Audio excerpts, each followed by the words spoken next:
Hi hello అందరికీ. బ్యాంగిల్స్తో పాటు ఇప్పుడు నేను అలిగేటర్ క్లిప్స్ కూడా స్టార్ట్ చేశానండి. ఇవి వచ్చి చిన్నపిల్లలకి చాలా బాగుంటాయి. ఇది చూడండి, చాలా క్యూట్గా హార్ట్ షేప్ అలిగేటర్ క్లిప్ అనమాట. చూడండి ఎంత క్యూట్గా ఉందో. ఇవన్నీ alligator clips, same tick talk clips మనం ఎలా పెట్టుకుంటాం సేమ్ అలా చిన్నపిల్లలకి అలిగేటర్ క్లిప్స్. ఇవి చాలా అందంగా ఉంటాయండి. వీటిలో కలర్స్, ప్యాటర్న్స్ అన్నీ కస్టమైజబుల్. మీకు ఏ కలర్ ఏ ప్యాటర్న్ కావాలంటే ఆ ప్యాటర్న్ మేక్ చేస్తామండి. ఇది చూడండి, ఇది ఫ్లవర్ షేప్ అలిగేటర్ క్లిప్ అనమాట.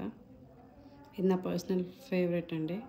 ఇప్పుడు చేసిన వాటి అన్నిటిలోని పర్పుల్ కలర్లో వచ్చింది. అన్ని ప్యాటర్న్స్, డిజైన్స్ చూడండి ఒకసారి. ఇది ట్రయాంగిల్ ప్యాటర్న్. ఇది వచ్చి లీఫ్ ప్యాటర్న్ అనమాట. ఇందులో గ్రీన్ కలర్ కూడా చాలా బాగుంటుంది. అది వచ్చి స్టోన్ చైన్ ప్యాటర్న్ అనమాట. ఇవన్నీ స్టోన్స్ వస్తాయి, మొత్తం స్టోన్స్ అనమాట. ఇది ఫ్లవర్ ప్యాటర్న్, ఇందాక మీరు చూసారు కదా, సేమ్ అదే డిజైన్ అండి. ఇవన్నీ పేర్ 40 రూపీస్ పడతాయండి. ఈచ్ పేర్ 40 రూపీస్ పడతాయండి. ఇదిగోండి, ఇంకా ఏ ప్యాటర్న్స్